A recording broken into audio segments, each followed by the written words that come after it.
তৎকালীন কৃষিমন্ত্রী যিনি ছিলেন উদয়পুরের প্রণজিৎ সিংহ রায়, তিনি স্বপ্ন দেখেছিলেন এখানে একটা এই ধরনের একটা উদ্যান হবে, কিন্তু আমাদের কাছে যা খবর ওনাকে আমন্ত্রণ করা হয়নি আপনার দপ্তরের পক্ষ থেকে। তো আজকের দিনে দাঁড়িয়ে প্রণজিৎ সিংহ রায় ওনার তার নিজ বাসভবনে আছেন উদয়পুরে। এটা কি কোথাও কি বিচারিত হচ্ছে না আপনার দপ্তর থেকে? শব্দটা আপত্তিজনক। এটার জন্য যদি হয়ে থাকে দুঃখিত, এরকম যদি হয়ে থাকে দুঃখিত। কোশ্চেন এরকম কিন্তু আপনার এবং উদয়পুর পৌর পরিষদের চেয়ারম্যানও সেখানে কিন্তু নেই। না না, একটা জিনিস, কারণটা কি? এটা হলো জেলা পরিষদ এলাকায়, এটা কি পৌর পরিষদ এক সময় তো তিনি কৃষিমন্ত্রী ছিলেন। শুনুন না, একটা মধ্যে আরেকটা মিলিয়ে ফেলছেন। প্রথমে একটা বলছি যে আমি সাধারণত এখানে সবকে নিমন্ত্রণ করি, যত প্রোগ্রাম হয়। এখানে কোথাও যদি ত্রুটি থাকে সেজন্য দুঃখিত। তবে পুর পরিষদকে আমরা ইচ্ছা করেই অ্যাভয়েড করেছি, কারণ জেলা পরিষদ এলাকাতে, গ্রামীণ এলাকাতে আমরা জেলা পরিষদ, পঞ্চায়েত সমিতি তাদের ইনভলভ করি। আর মন্ত্রী মহোদয় দেখবেন একটা জায়গায় যায়নি, ওইখানে একটা জায়গায় যায়নি। তারপরে আমি কিন্তু যেহেতু ওনার যেটা নাম আছে ওইখানে রাখা অবস্থায় রেখে দিয়েছি। আপনি গিয়েছেন সে প্রোগ্রামে? জানেন না বোধ হয়। হ্যাঁ, ফোটামাটি আপনারা জেনে থাকবেন, আপনারা অনেক কিছু জানেন না, অর্ধেক শুনেন না স্যার। প্রশ্নটা হচ্ছে আজকের দিনে কেন? আর হতে পারে। আর আরেকটা কথা বলে দিই, তাহলে কি ইচ্ছাকৃত ভাবে? না, অনিচ্ছাকৃত।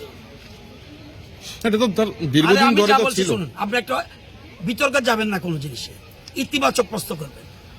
আমাদের অর্থমন্ত্রী, প্লিজ, অর্থমন্ত্রী অত্যন্ত ব্যস্ত মানুষ। আমাদের 13 তারিখ বাজেট অধিবেশন, 13 তারিখ বাজেট অধিবেশন, 1 মিনিট ওনার সময় নেই। তারপরেও দপ্তর থেকে যেতে বলা হয়নি, আমি দুঃখিত। কিন্তু মনে রাখবেন, আপনি যে টেকনিক্যাল প্রশ্ন উঠছেন, জেলা পরিষদ সভাধিপতি আমাদের অভিজিৎ বাবু নিমন্ত্রিত, আমার জিতেন বাবু নিমন্ত্রিত, সবাই নিমন্ত্রিত। অর্থমন্ত্রী নিজে ব্যস্ত। এটাকে আপনি রাত্রে গিয়ে জিজ্ঞেস করবেন, দেখবেন আপনার সাথে একমত করবেন। উনি তো আছে কাকরাবনে একটি অনুষ্ঠানে যোগ দিয়েছেন, সেখানে বিধায়ক অভিষেক দেবনাথ ছিল সেখানে। এটা তো জানি তো। না, অ্যাকচুয়ালি প্রশ্নটা করার কারণ আমি এর বাইরে যাব না, আমি এর বাইরে যাব না। আপনারা জানেন এখানে একটা প্রোগ্রাম হয়েছে, আজকে জিতেন বাবু এসছে, এখন তাড়াতাড়ি চলে গেছে ওখানে। এই আমাদের জেলা সভাধিপতি উনিও চলে গেছেন। এটার সাথে মিলাচ্ছেন কেন? রাত্রে তখন ওনাকে জিজ্ঞেস করবেন, উনি বলবে যে না, এটা কোনো ভুল হয়নি। দেখবেন, জিজ্ঞেস করবেন। ওনার বিধানসভা কেন্দ্র থেকে তো প্রায় অনেক মানুষ সেখানে নেই, আমরা তো দেখতে পেলাম। বলছেন বিধানসভা থেকে নেই, এটাও কি আমি নিমন্ত্রণ করব? না, কোথাও কি মন্ত্রীকে নিমন্ত্রণ করা হয়নি? এই ধরনের কোনো কি কিছু আছে এর পেছনে? এটা ইচ্ছা কেন? কিছু না। আপনি কেন এসব ভাবে নিচ্ছেন? আমরা কি কাকরাবঙ্গলে উদয়পুর মানুষ যেতেও পারে, নাও যেতে পারে। আপনি ঘুরিয়ে নিচ্ছেন কেন? আপনি ঘুরাচ্ছেন কেন? এরকম শহর এলাকা লাগোয়া তো এটা। উনি কি কষ্ট পাচ্ছে? প্রশ্ন তো উঠছে, বিভিন্ন গুঞ্জন তো চলছে সেখানে। আপনি গুঞ্জন তো চলছে। ইউ ক্রিয়েটেড ইট। আপনারা করছেন, যদি যারা করে থাকে। মানে সংবাদ মাধ্যম করছে? নিশ্চয় আপনারা করছেন। আবার সংবাদ মাধ্যম না, আবার বলছে সংবাদ মাধ্যম বলছেন।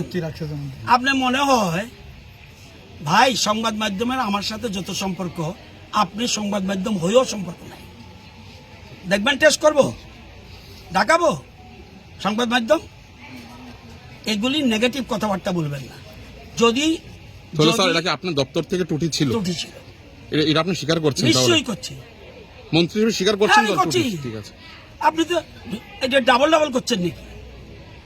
আপনি বলছেন আমি দপ্তর থেকে ভুল হয়েছে কিনা? ভুল হয়েছে।